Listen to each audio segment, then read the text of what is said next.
So we are finally ready now. The much anticipated matchup between the Oakland Raiders and the Tampa Bay Buccaneers. Super Bowl 37.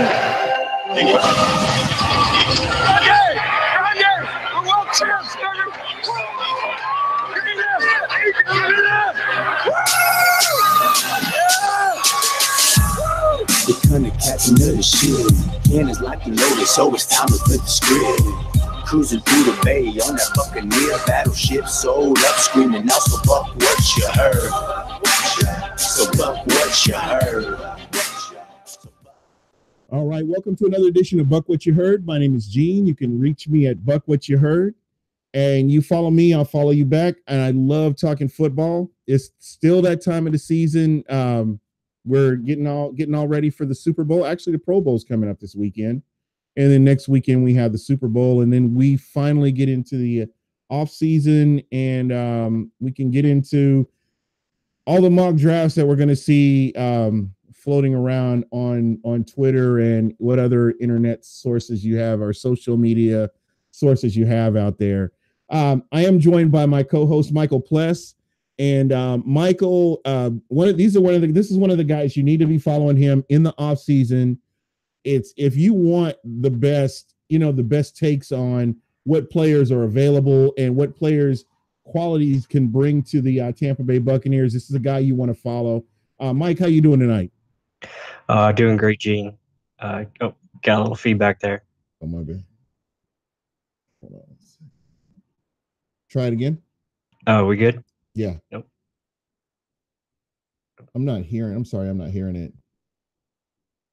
Maybe it's on my end, I guess. I can hear myself. Oh, there we go. Oh, okay.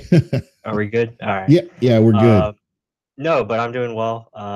Just been, watching some tape now for the draft, like you said, and getting ready for, NFL drafts. So it's been good though. Yeah, man, I'm excited. Again, got new head coach here, new staff. It feels a lot different than the past few coaches that we've had, and how they've gone through the process to find their guy, so to speak. Not a reaction, but actually finding their guy. And just throughout the since the Bucs have been eliminated from playoff contention, and then you go into the playoffs, a lot of talk has kind of shifted over to the draft.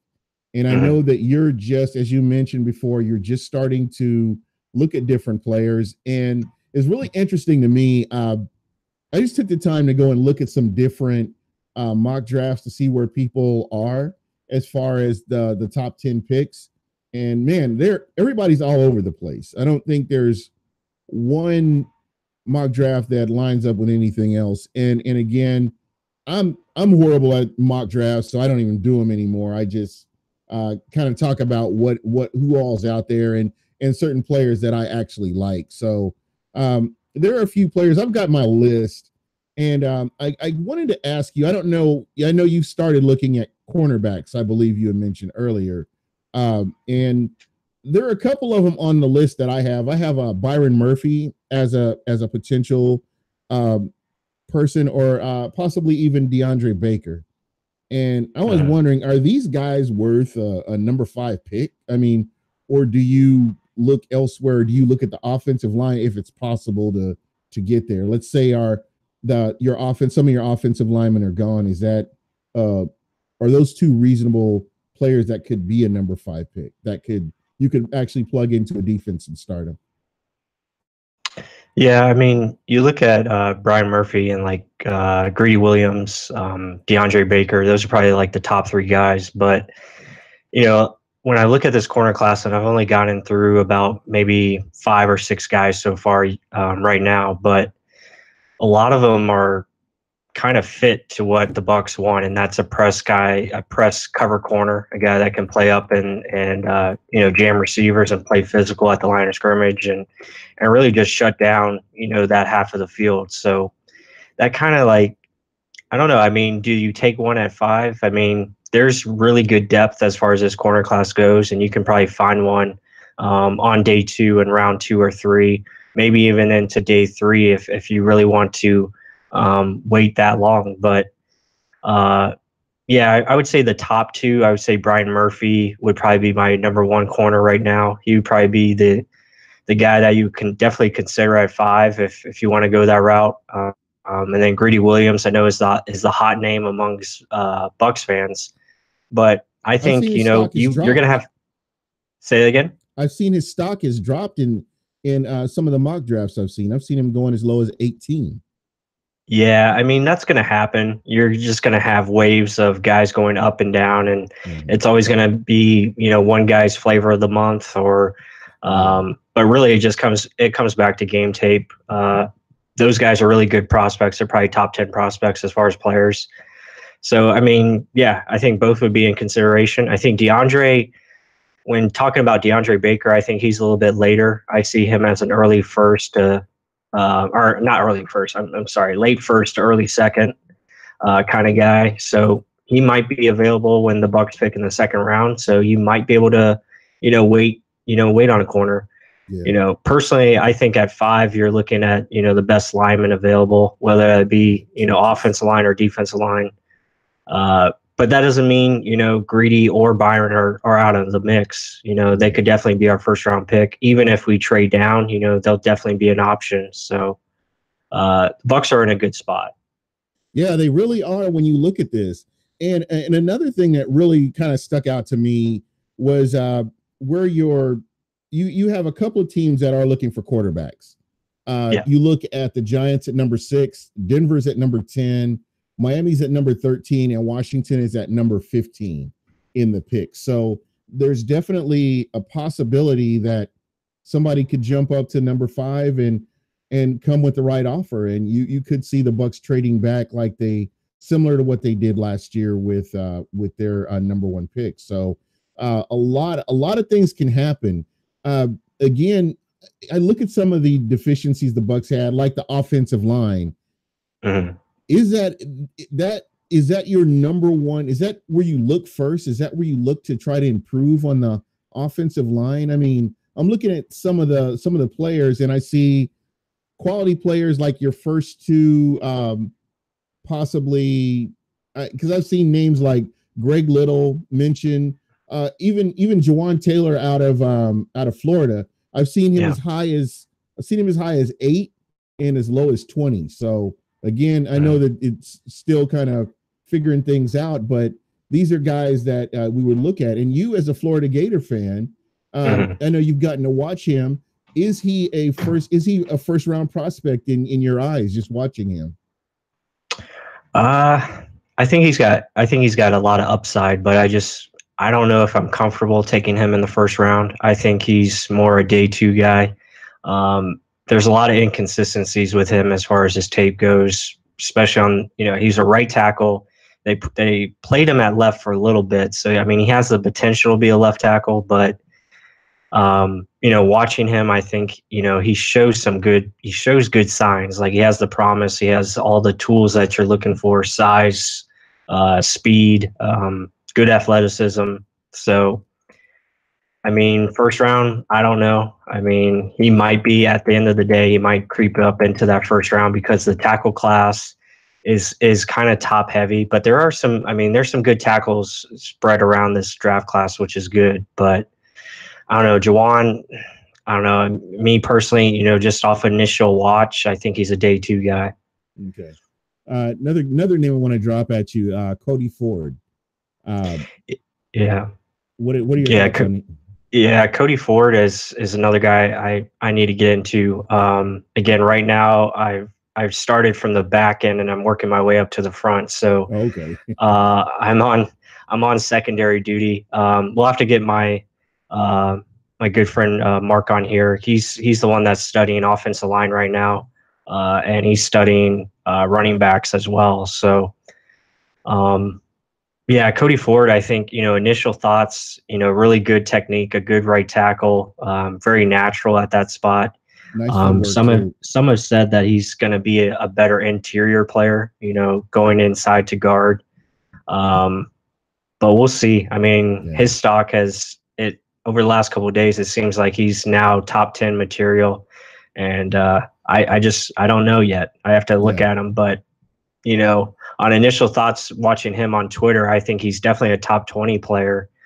Just depends on how high he's going to go. Yeah. And, as you're looking at these players, just, for the people that are listening, what are some of the things that you look for? I know that the way it was explained to me, I've got a chance to talk to a couple of scouts, NFL scouts. And what was interesting is they look for consistent behaviors. They don't look for splash plays. They don't look for a guy that they don't look at that guy that has this monster game. They look at behaviors. How is he consistent in what he does? Is his footwork consistent? Is where he places his hands, is that consistent? And does he draw penalties or does he get penalties? And those are little things that they look at, and it's a work in progress for me trying to get better and better at this. But what do you normally look for? Yeah, I mean, usually what we look for when we're watching tape, me and Mark, it's really just about whoever's popping off on the film. Like when we look at YouTube videos and let's say we pick out, let's say we're looking at Ben Powers from Oklahoma. He's a guard. Right. But then all of a sudden, we're focusing on Cody Ford because he's popping up on the tape so much. Like really it's guys like that where you're watching, like I'm trying to think of an example. I think it was like Ja'Kai Polite from Florida. I think we were watching, or I was watching someone else, but Polite was jumping off the tape so much that now you're watching that guy instead of the guy you originally were watching.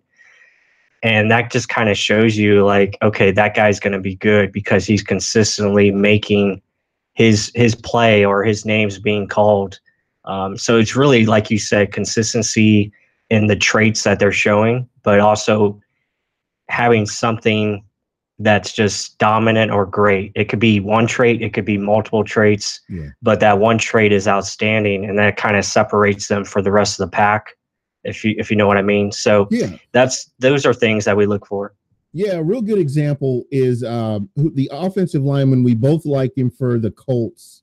And Quentin Nelson. Nelson. We both love Quentin Nelson, and you saw Quentin Nelson consistently being a dominant offensive lineman, and just that's what you're talking about, popping off on the tape. Is this guy, and you're focused on him because of what he's doing and how he's playing the game. You're not paying attention to the quarterback or the running back or even the receivers. You're looking at this guy like, wow, he's protecting the quarterback. He's holding his block, and he's even shifting over to help somebody else, protecting the quarterback. So you definitely get what you mean with that. Yeah, and it applies to different positions. I mean, when I'm looking at like so far I've looked at safeties and corners. So really when I'm looking at corners and safeties, it's really, what does their instincts look like? What are they being asked to do defensively? When they're in man press coverage, how is their technique? How's their hips and their legs moving? Are they working together? As far as their body movements, are they functional as far as their speed and how they backpedal, but also change of direction, all those kind of things play a part. Are they able to jump routes and use their instincts to win plays? Like for safeties, are they able to take the right angles on run fits, tackling consistently? Can they make plays on the football? That's all those things we look for. Yeah, absolutely. That's the most important thing, is those behaviors, those intangibles, that things that, a lot of people are fans that watch football. They follow the ball. They follow the play. I've gotten kind of away from, I'd say the past 2-3 years, I've gotten away from that. I'm looking at where this lineman is. That's why it really frustrated me watching some of the offensive linemen that we've had over the past few years. And, just the fact that they weren't holding their blocks, or they're getting beaten or getting spun around, or they're getting up off the ground on a regular basis. And it's really frustrating to watch that. So, Yeah, I definitely get what you're saying. Tommy Travis was asking you about Nasir Adderley, and what are your thoughts on him? Yeah, I think looking at him closer, there's a lot of hype on him coming. I would say last year, like during the college season, he was getting some hype towards the end of the year. I know he made some big plays. He had that one-handed interception that caught a lot of attention. But looking at him closely, he's got a lot of work to do. He's very raw as far as a complete safety prospect. Really good speed, really good range. Can really be that center field type safety for you. He can come up and play man coverage if you want to put him on somebody.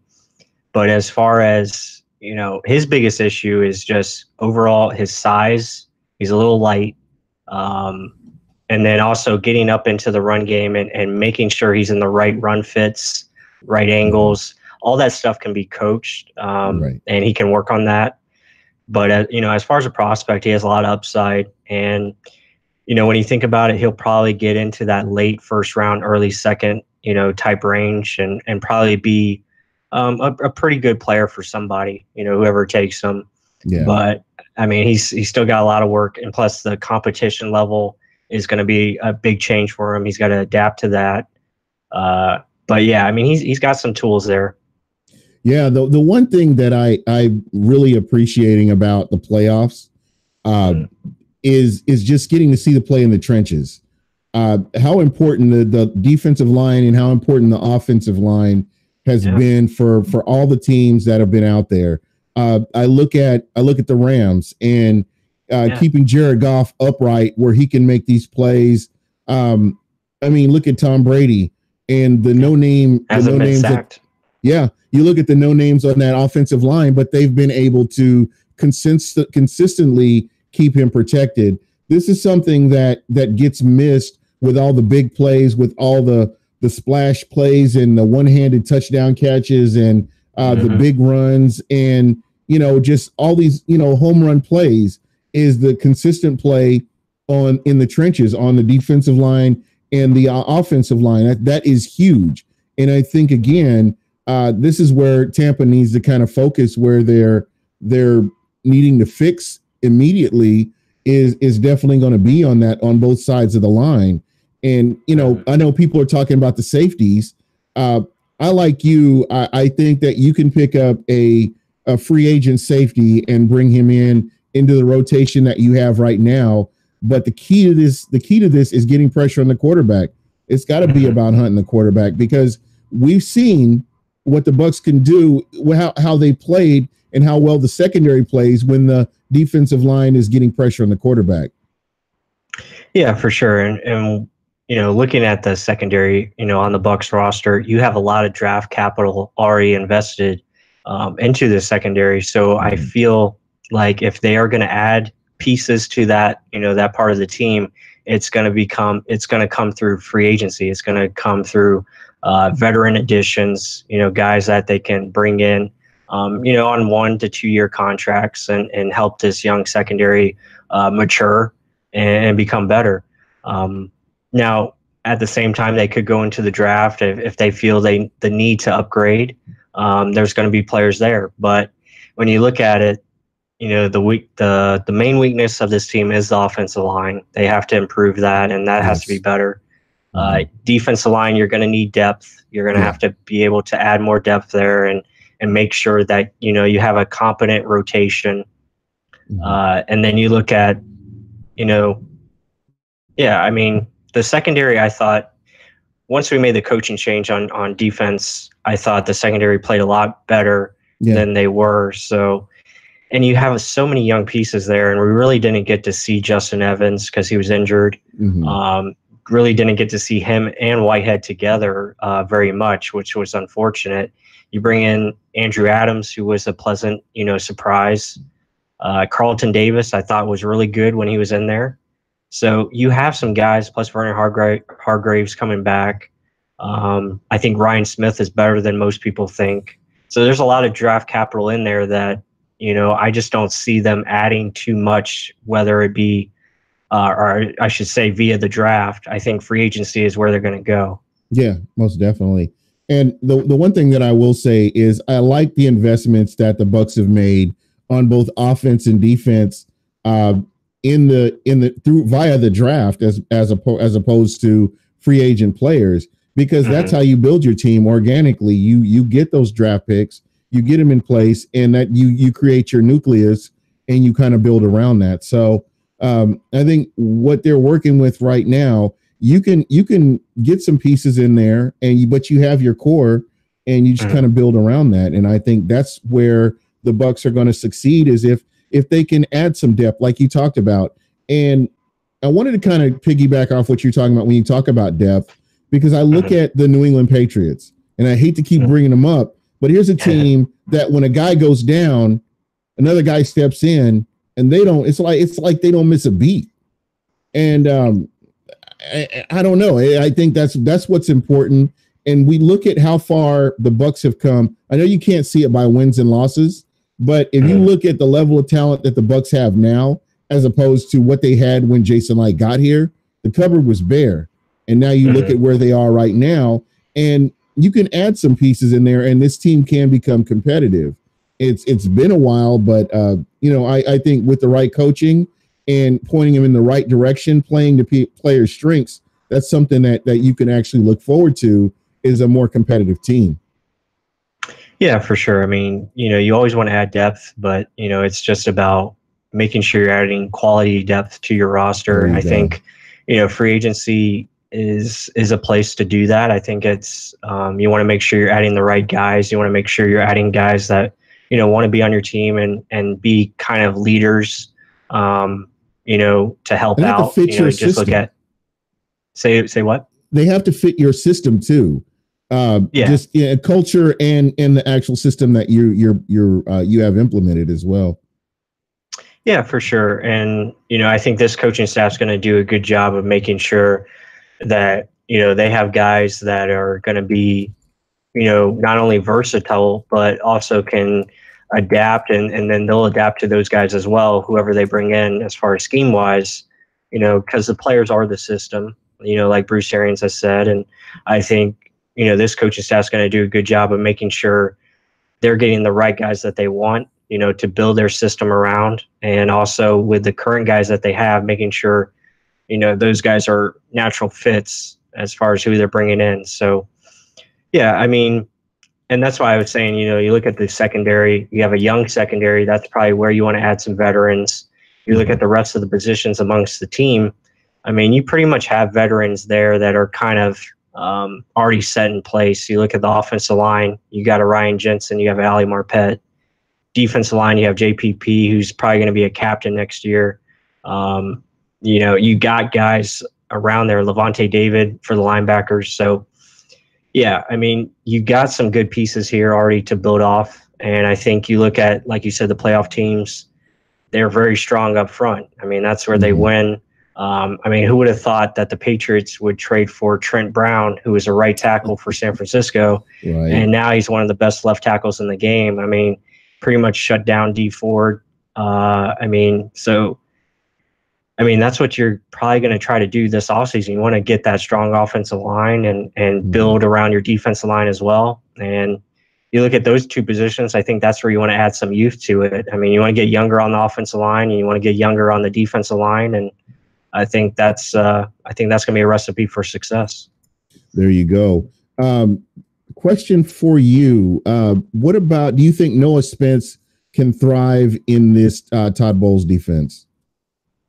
I think he'll have a better chance. I think he'll have more opportunities than he did under the previous regime. I think he'll get back to, what his strengths was. I would expect him to drop some weight again, get back to that 240, 250 range and really work on his speed. I just don't feel he's an inside, he's not an inline defensive end. He's not a guy that's going to want to put his hand on the ground and play that way, even though he's shown it. But I think naturally he's a guy that you want to have as a stand-up rusher coming off the edge and using his speed to make plays. Yeah, we saw that a little bit with Kendall Beckwith last year. And I think that his get off is a little bit better than Kendall Beckwith's. And I'm just shocked that they didn't find a way to get him on the field. But again, I don't know what happened in the locker room. I have no idea. I'm not even going to speculate on that. But here's a guy that I felt like he could come in and make some plays. And I just have a hard time believing he's forgotten the game of football. I just feel like something happened where he was not looked at as a guy that you could bring in. So hopefully they could, find a way to get him on the field and or at least, so display him to where they could possibly trade him or move him if that happens to be the case. But I'd like to see him make it. Yeah, absolutely. I think he's got a good chance of being better this year, and hopefully he can work his way into the rotation. Yeah, absolutely. Let's see. I'm not going to put it. Okay, I was just looking in the chat here. Another guy I meant to ask you about, I kind of want to flip over to the defensive side. I know you haven't really touched on it, but I know that you're up on a lot of the players. Clelin Ferrell, the defensive lineman out of Clemson. Here's another guy that I've seen associated with the Bucs on a mock draft too. Is he somebody that is he somebody that could be that top 10 pick? Is he a top 10 pick? Yeah, no question. I think he's definitely a top 20 player in this draft. Okay. Yeah, I mean, I know a lot of people, they get scared because they see Clemson, but this guy is a very good football player. Doesn't have like the elite bend that you would want to see from a defensive end, but the guy is very powerful, physical guy. He's a typical 4-3 DN that can stop the run. Very good run defender. He can contain the edge. And he's got an arsenal of pass rush moves. Very, good with his hands, and a guy that can make something happen in the backfield. I wouldn't have a problem if he's the pick, to be honest. I mean, if they want to take him, I'd be all for it. He can really learn behind JPP and be a guy that could, either play opposite of JPP, or you can use him inside at D tackle. So there's a lot of versatility with him that comes with it. And I think he'd be a good addition, but we'll see. I mean, we'll see what happens. I think Oakland might be the spot for him just before. Yeah, Oakland is the wild card in this draft. They're like Cleveland was last year, where they've got all these picks, and it's just you don't know. Yeah, we don't know if Oakland's going to take a quarterback or not. You just don't know. I mean, Gruden loves quarterbacks, and who knows what happens with their picks. Yeah, I was joking, and I said he'll take all five first round picks. All be quarterbacks if it's Gruden. You just don't know what that guy's going to do. So. It wouldn't surprise me. Yeah, so Robert Green was saying if you're scared of seeing Clemson defensive lineman, you should have been terrified to see Florida State quarterback. Just saying, it's crazy. I don't, I don't buy into it. Well, the whole Clemson's defensive line is coming out in this draft. I mean, you have Farrell, you have Christian Wilkins, who's a really good player. Yes. Austin Bryant, Dexter Lawrence. So it's a good group coming out, and now they have the corner as well, Travion Mullins. So really good defensive group coming out from Clemson. Yeah, and I think that will be the strength of this draft is the defense. Definitely. I'm trying to think of a wide receiver that I've actually seen that would go in the top 15. Yeah, offensive playmakers are going to be hard to find in this draft. I mean, they're probably going to be loaded up on in the second round, third round area. There's just not many that really stand out. I mean, the tight end class is outstanding. You'll probably see a couple tight ends in the first round, but other than that, I mean, I'd be surprised if I see a receiver taken. I mean, it's not a bad receiver class, but it's not one that's going to draw, big names inside of the top 20. And then you look at the running back class, decent class. There's some good running backs, and it goes all the way into day 3. But it's just not. It's not the skill positions are not as strong as they have been in the past, where you have usually a receiver or a running back taken in the top 10 or something along those lines. Yeah, it was funny. I can't remember the running back But I saw a mock that they had the Bucs taking a running back in the top 5, and I was like, right, yeah, Josh Jacobs out of Alabama. No, I just can't see it. I mean, that's huge. He's not an Ezekiel Elliott or one of the or a goodness, I just lost his name. Kamara or Kamara, or even the guy for the Giants. Saquon Barkley. Saquon Barkley.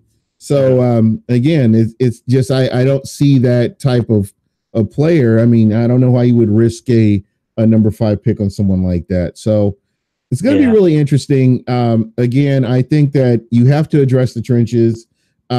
Any chances you can get players that you can rotate in, or I'm not sure how this defense is really going to look, to be honest, just based on our personnel and free agency and how everything's going to go. So we got a long way to go. We haven't even hit the Super Bowl yet, but it's just fun to talk about this stuff. You're talking about players, and the Bucs, they always do good in the off season. So here's that. Yeah, that's for sure. I mean, it's exciting. We have the Senior Bowl this week, which I'm gonna looking forward to watch. I mean, there's a lot of good players in that game. Garrett Bradbury is a guy to watch. He's the NC State center. Really like him. He's probably our number 1 interior lineman. He does it all. Very technically sound. Can move his guys. Not very powerful blocker, but he just knows how to open up holes, but also and then sustain his blocks in pass protection. So he's a guy to look for. And Dalton Risner from K-State, I like him a lot. The right tackle, he's really good. So there's a lot of good names coming out. Yeah. And again, that's something that I'm really excited to look at. I really would love to see this defensive line or offensive line, get this offensive line shored up and get some rotation in there. Rarely Even was asking, what do you and Mike think of this coaching staff?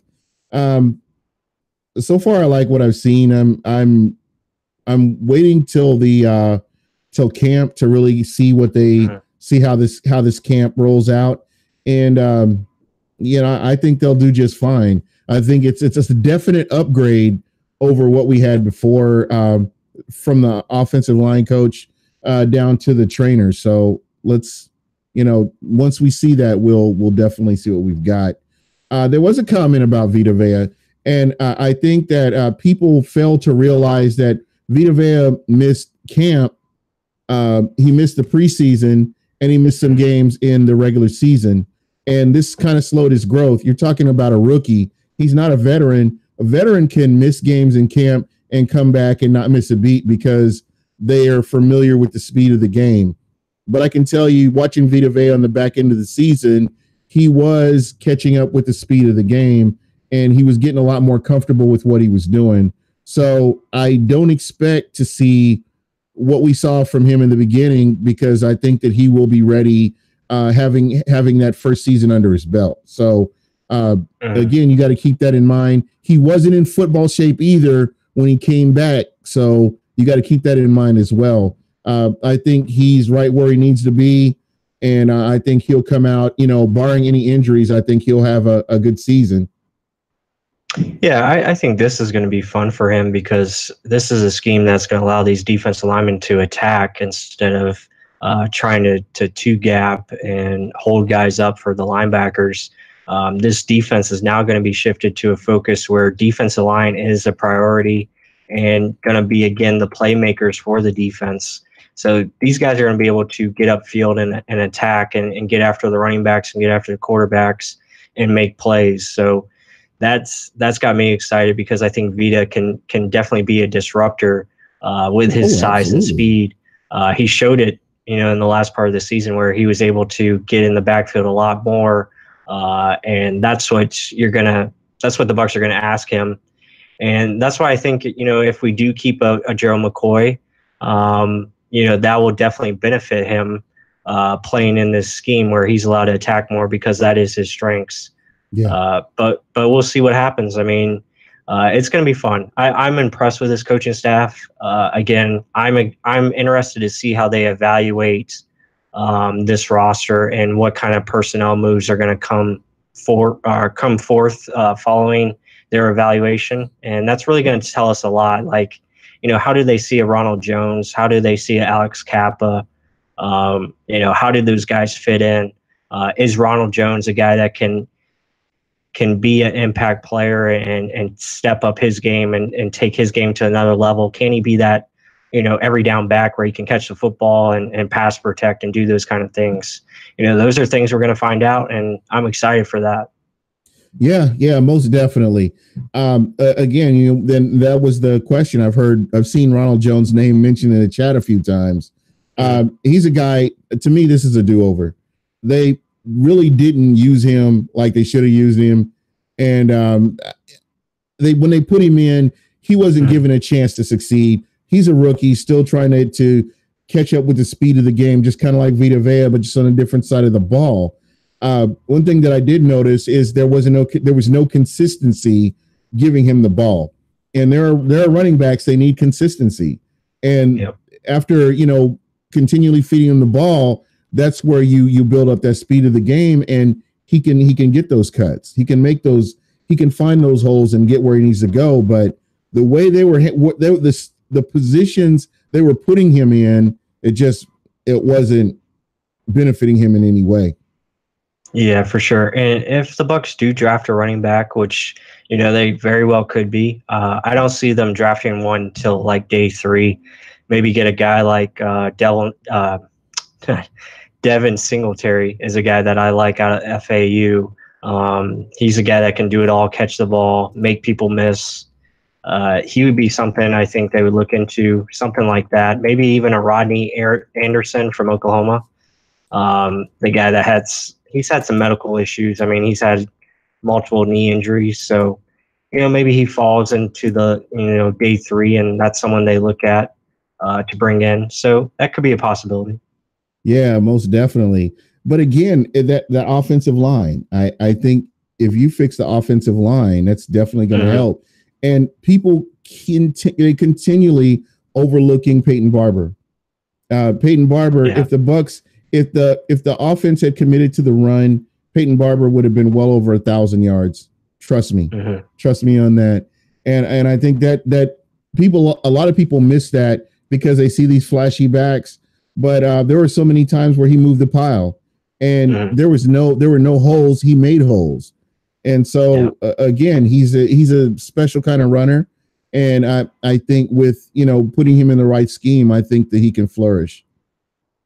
Yeah, I mean, Peyton Barber is definitely a decent running back. The only thing with him that, concerns me is he just doesn't make anybody miss in the open field. As far as once he gets downfield, he just can't make anybody, miss that tackle. That's my only, question mark with him. And then the long speed.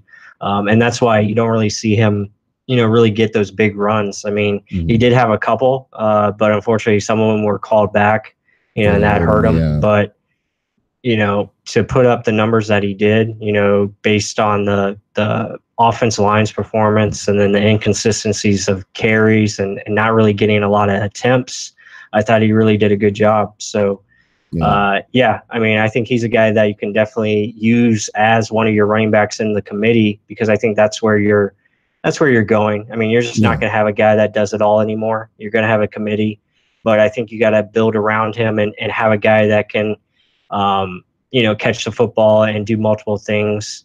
But you also want to see Peyton Barber do those things as well. So hopefully he can get better at those areas. Same thing with Ronald Jones. Really, you want to have 3 backs that can, you can use and be versatile in that way. Yeah, most definitely. Tommy Travis was talking about look for Jordan Howard if the Bears go after a Kareem Hunt. Yeah, that's definitely a possibility. I thought, we had a chance of maybe trading for him last offseason. But, maybe, yeah. I mean, if you want to go that route and get a veteran running back, that could definitely work. Yeah. Rarely even was saying, do you and Mike think our next head coach is on the staff? If you've listened to the press conference with Bruce Arians, I think he kind of touched on that, and his whole philosophy is having a staff full of coaches, and I think that's what he looks for, is to mentor and teach these guys to be coaches. And it's definitely a possibility that if you have a system like this in place, that you would want to kind of keep things as consistent as possible. So I could definitely see that. Yeah, for sure. I mean, he talked about it in his press conference. He's like, I'm going to develop these players. I like rookies. I like veterans. And, and he develops his coaches as well. So you look at Freddie Kitchens. I mean, he's the head coach of Cleveland. He's a Bruce Arians disciple. So, and, even Todd Bowles. I mean, he led Todd Bowles to a head coaching job. Byron Leftwich is a very good young offensive mind that could definitely get a head coaching gig. Harold Goodwin, the assistant head coach right now for us, definitely a possibility that, he's a head coach. He interviewed with us in 2016. So, yeah, I mean, yeah, he knows how to develop people, I think, is the main thing. And that's what I like about this staff. He cares about people, and he cares about relationships, and really building those and taking everything to the next level. And I think that's where it starts. Yeah, most definitely. And kind of getting back to Byron Leftwich, here's a guy that if he has any level of success, if they can turn this team around and you see a different Jameis Winston, I can promise you that people are going to be looking at this guy for a head coaching position just based on what he is able to do in Tampa. If there's a huge turnaround, it's a possibility that you could see a Byron Leftwich mentioned next year as a potential head coach. Yeah, for sure. And that's kind of the thing that you worry about. You don't want to lose these guys, but at the same time, that's why Bruce Arians is always developing the next guy to take the next guy's spot. He's always looking, he's always taking certain guys under his wing. I mean, you look at like the two coaches they brought in, Antoine Randall and Cody Grimm, guys like that they're going to groom and probably become, big time assistant coaches for this team down the road, if possible. So, yeah, I mean, it's always about, he's always got an eye on the present, but also building for the future. And, that's how good coaches build their legacy. Yeah, absolutely. I mean, we saw what he did in Indianapolis, and then you've seen what he did with the Cardinals. And there were some god awful quarterbacks with the Cardinals, but they were still able to win when they really needed to. So just that philosophy that he has of going out there and playing the game and taking those risks sometimes. I mean, I'm glad he's here. Yeah, I mean, the signs that I see from him, and looking at those seasons in Arizona, I mean, he was always able to adapt ways or adapt his strategies to how the game is going. Like it wasn't, if he was in a 13-10 kind of game where it's low scoring, I mean, he would find ways to win that game. Or if it's high scoring, he could find ways to make that happen and get the W. So really, he's all about winning, and he adjusts to whatever situations he may face, and I think that's a good sign of a head coach. Yeah, most definitely. And just kind of going back to the players that the Bucs have right now, I really don't believe if the Bucs didn't have any semblance of players on this team that were any good, I really don't think Bruce Arians would have taken this job. Right. It just tells me that, just from a distance, he's looked at this team, or maybe even closer. He's taken a closer look at this team. But there are players, and he said that this could be a quick turnaround, which is another thing that kind of makes me think, hey, maybe he does like the majority of the players. So we'll just kind of have to wait and see.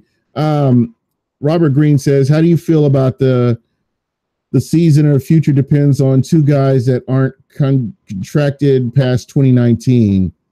This is the real win now mode. So, again, it's going to depend on what happens in, once the off season's over, who they keep and who they get rid of. So I'm looking at this team to do some big things.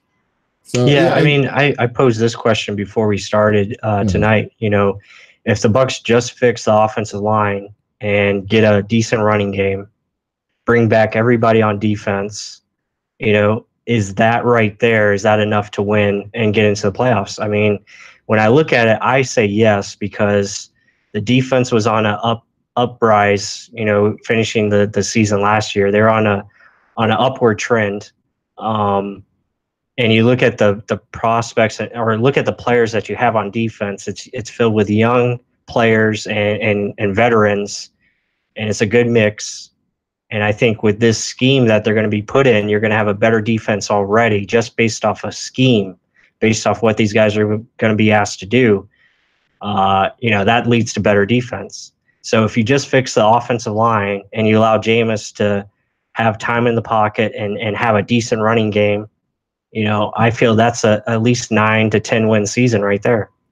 And you got to factor in coaching too, because there were so many games the Bucs were out coached, and I think that gets kind of missed in all this as well. And yeah, that's what I'm talking about. Yeah, that's what I'm talking about as far as scheme goes. You know, coaching is going to help this team so much. Just putting these guys in better position to be successful, and that starts with Jameis, and then you look at the defense and what the defensive line is going to do. I mean, I think it'd just be better just based off of that. So, I mean, what's your thoughts on that? If they just fix the offensive line, this team goes from 5 wins to at least 8 or 9 wins. Yeah, most definitely. I mean, again, these were games. There were so many close games, less than a touchdown games that they lost. I think they only got really owned by a couple of teams all year. So, I mean, they were in every game. Right. And I hear people talking about garbage time and different schemes or whatever, but they weren't like they were not run out of the stadium all the time. I mean, that's kind of where I'm going with this. I feel like, you know, you're right.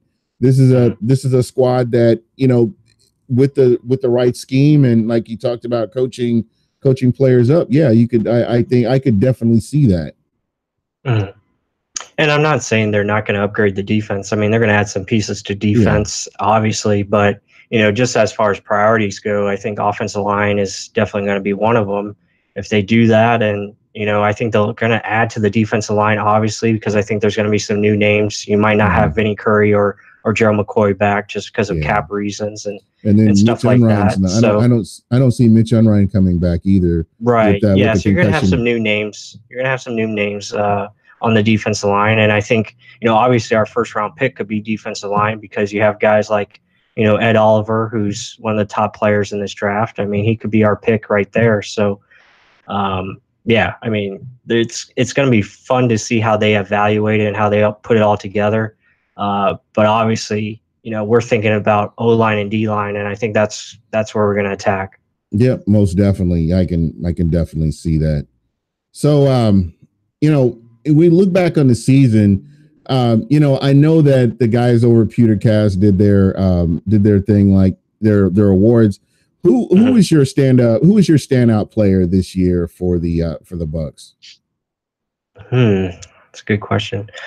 I'd probably say Mike Evans. I think Evans was this is probably his best season overall. He was a standout player each week. So yeah, I'd probably say Mike Evans. Yeah, that was kind of where I was too. Just consistently playing the way he's played.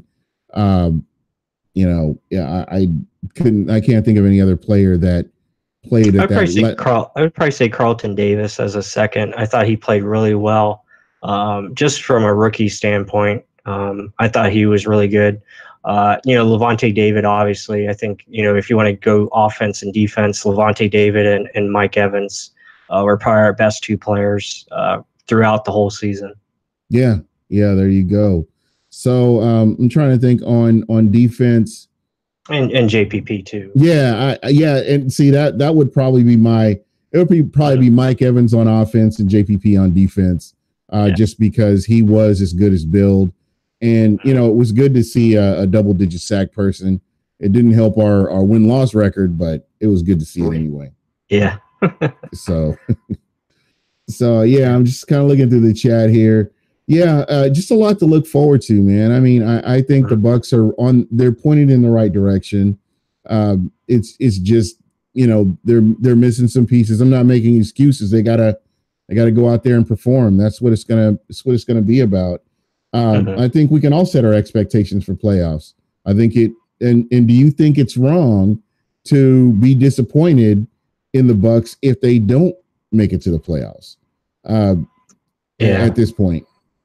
Yeah, I think you look at this year, I think 9 wins is probably the minimum. I think you have to at least get 9 wins. And I think playoffs is definitely the goal. I think it's definitely they're going to be aggressive, like, just like Bruce Arians is. I think they're going to be aggressive in their approach and how they attack this. They're going to find ways to build this roster up and make sure it's a good caliber roster. And it already is. I mean, he's already got the core here, like he said. Right. And what I think the most underrated thing that is going to happen this year is guys are going to have confidence. Guys are going to be, they're going to be placed in good spots, and this coaching staff is going to make sure they're confident going out there. I think that's the biggest thing with Jameis Winston. I think he's going to make sure that he's got a lot of confidence. And you already seen Bruce Arians talk about Jameis, and they have his back, and just reassuring him that he is the guy and this is his team. And I think just him playing with more confidence and the whole team playing with the confidence, I think is going to help them tremendously. Yeah. And again, so it's this, I mean, this is pretty much it this season to see what happens with this Buccaneers team. And I know that with Bruce Arians, you will have the accountability we talked about. And I think it was the beginning of the season before we'd even started, with any football. I think we talked about coaching. Coaching was important going into the season last season. That's something that we both looked at and said it needed to happen, and it never really came about. And then, with Dirk kind of giving up on Jameson, flip-flopping and not sticking with a quarterback, I think that kind of doomed him as well. So here we are right now, and new coach is buying into Jameis Winston, and I think that, it's going to work out. I expect big things. And again, this is not last year. This isn't Dirk Cutter. This is a new coach. So just kind of have to wait and see what happens.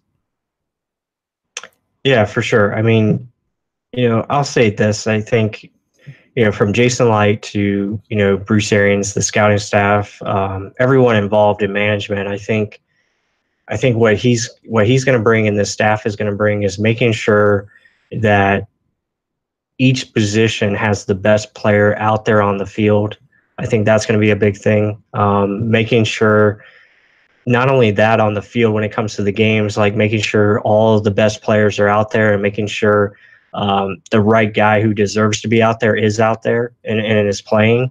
I think that's going to be a big thing. But also just guys who we bring in, whether it be free agency or even who we sign back. I think they're going to do everything what's best for the team, and they're going to be able to make those tough decisions. I think in the past, we've rewarded guys, because they did well or whatever, and Doug Martin's probably the best example. Like, we brought him back because he had that good season, and they just felt like, trying to put it into words, but it was like something it was the logical move to make.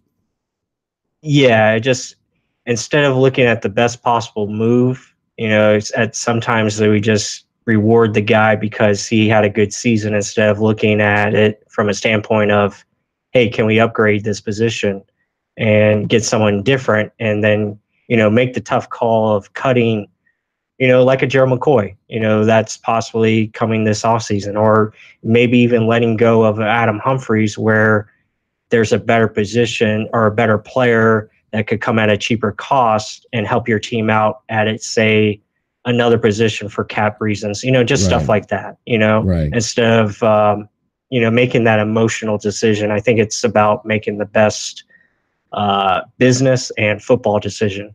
Because at the end of the day, it's all about wins and losses. That's right. That's exactly. what gets missed in the transition. You look at Mike Smith. Mike Smith, as you mentioned, you said this before the season even started. Mike Smith should have been fired last year. I mean, right. you were very clear about that. And I wanted the coaching staff gone. Yeah, you were very clear about that too. It wasn't, you never kind of wavered on anything. But again, it's just one of those things that actually, yeah, as an Allen Light, yeah. But again, he gave Dirk Cutter another year. So that whole Dirk Cutter thing, I don't know if the ownership had anything to do with that. I'm not going to speculate on that, but this is where we are right now. So, again, you've got a different coaching staff. So we'll just kind of have to wait and see what happens with this year. Yeah. And they're talking about Joe McCoy. Guys, I said this, I tweeted this last week. If Joe McCoy stays good, if Joe McCoy leaves, I appreciate everything he's done. And I understand if he's gone, if he decides not to take the pay cut and he tries to go somewhere else and make more money. So either way, it's just one of those things where you just kind of have to wait and see how it plays out. And I'm not going to be mad either way. I'm about wins and losses. I want to see the Tampa Bay Buccaneers in the playoffs. I don't want to see us in third place or even second place. I want to see the Bucs in the playoffs, playing for a playoff win. That's where this team should be. So it's kind of where I am. As far as who comes here, who leaves, who gets drafted, who doesn't get drafted. I'm sick of people being upset because their guy didn't get picked. I want to see this team in the playoffs. I want to see this, I'm overall the minor things like this guy didn't make it and this guy did. So I just want to see this team succeed. And that's kind of where I'm at with all this. Yeah, exactly. And that's what I was trying to say about, just overall decision making. I think Jason Light has learned from that. And I think, I think Bruce Arians is going to make sure he stays accountable and making sure we're making the right decisions from a football standpoint. And also, making sure we get the right guys in here and also, getting rid of the dead weight, per se. Right. Guys that are just, if they're not contributing, then, hey, we need to find upgrades here. And if we can do that, then forget about the emotional ties you may have to this player because you drafted him or brought him in via free agency. So I think Light has done that in the past. I mean, you look at McNichols, he didn't work out. They cut him. Same thing with, Aguayo and that mess. And so it's just making sure you don't have any emotional, ties to it and making sure we're making the right calls here going forward. Yeah. And again, this is one of those things that we'll see. I'm glad they try to keep as much in place and they didn't make any drastic moves and just blow up the whole things yet. I mean, there were a couple of games that I was just so frustrated. I was like, man, just blow the whole thing up. But that's the emotional. That's me being an emotional fan at that point. And, it's crazy. That's just kind of where I'm at. That's why I try not to get on YouTube, but right after a game, I try to calm down and get my thoughts back about me before I do that. So I don't know, man. I think that this season you better have high expectations. I mean, there's no more excuses for anything. You just got to go out there and do what they need to do. So I don't know. Yeah, no, I agree. Well, wow, it's I can't believe it. It's actually 11 o'clock already. That's crazy.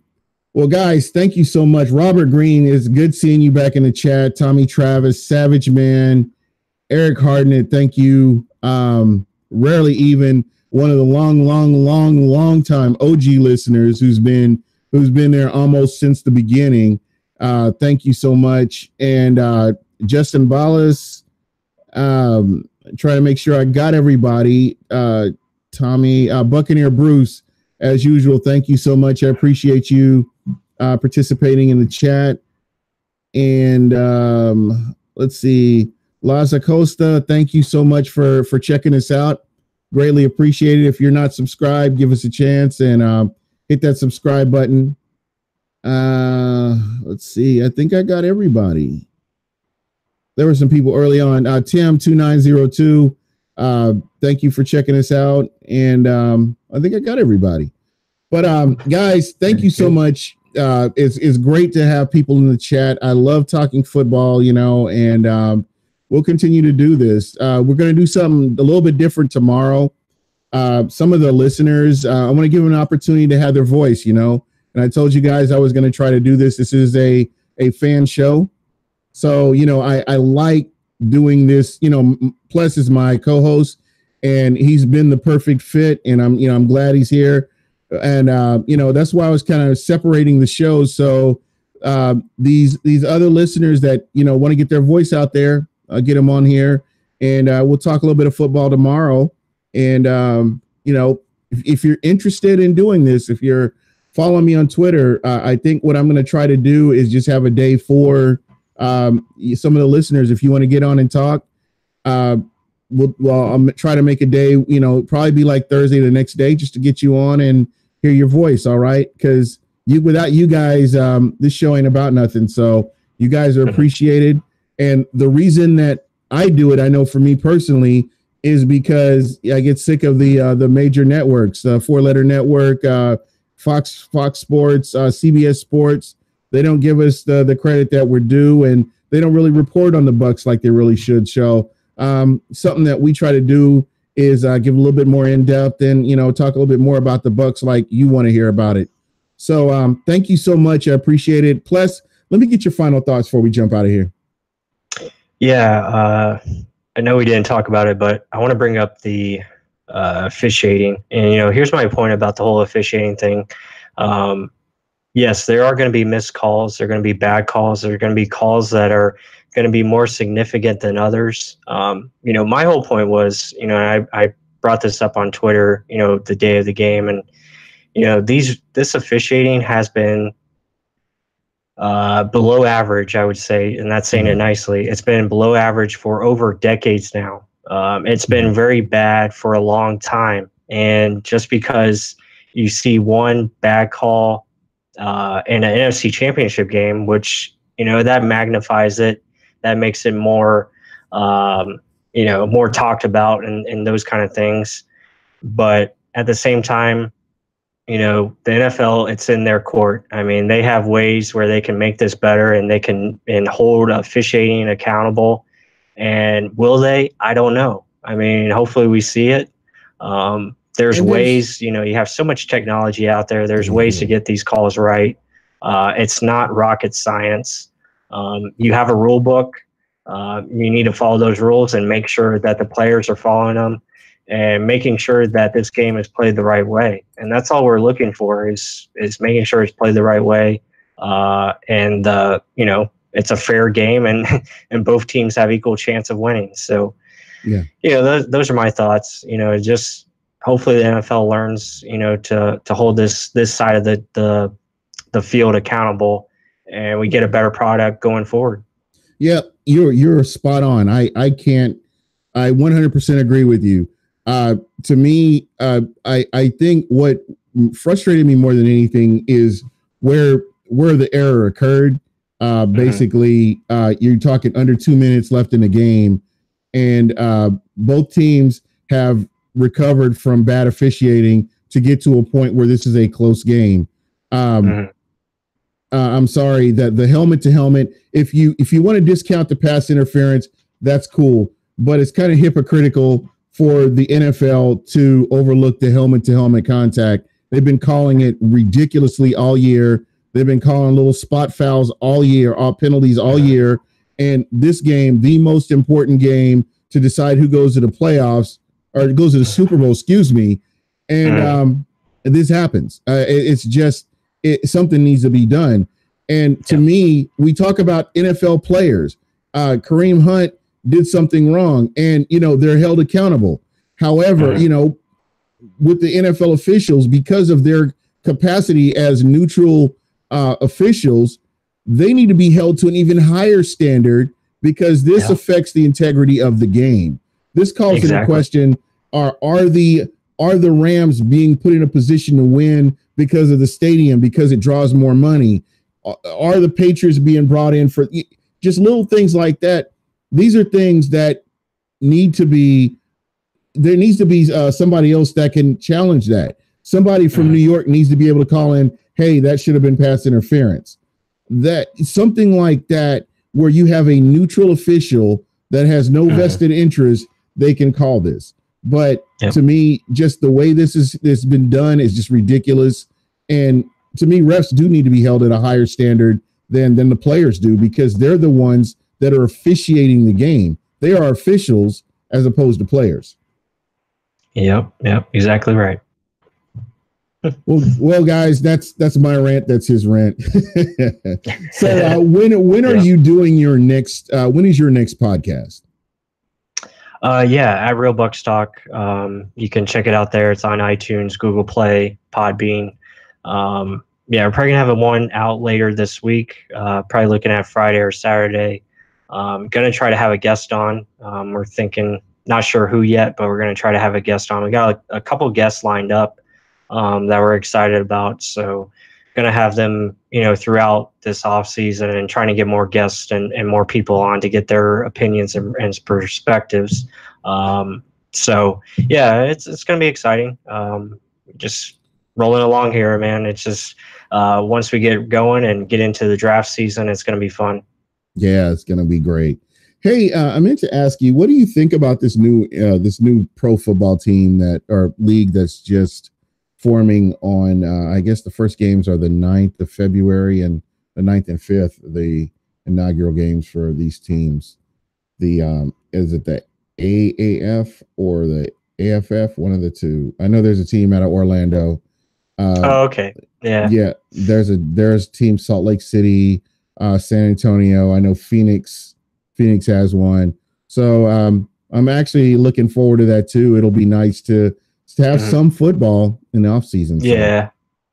I mean, with that, I really haven't been paying attention to it. I guess, I'm hoping they have success. I think that's a good idea, to give more players opportunities where they might not get in the NFL. So, I'm hoping it works out. But again, with that, to have success, you got to really start off well and really grab the people's attention and put out a good product. And, it'll be interesting to see what they do. I'm not sure how they're going to, if they're televising it or, what CBS. I think CBS is going to be televising the games. Oh, okay. Really? Okay. Yeah. Well, that's great. That's a good start then if they have CBS. And I think what's really interesting too is that we have the collective bargaining agreement coming up after 2020, going into the 2021 season, and it's guaranteed work stoppage, folks. There are billions of dollars at stake here.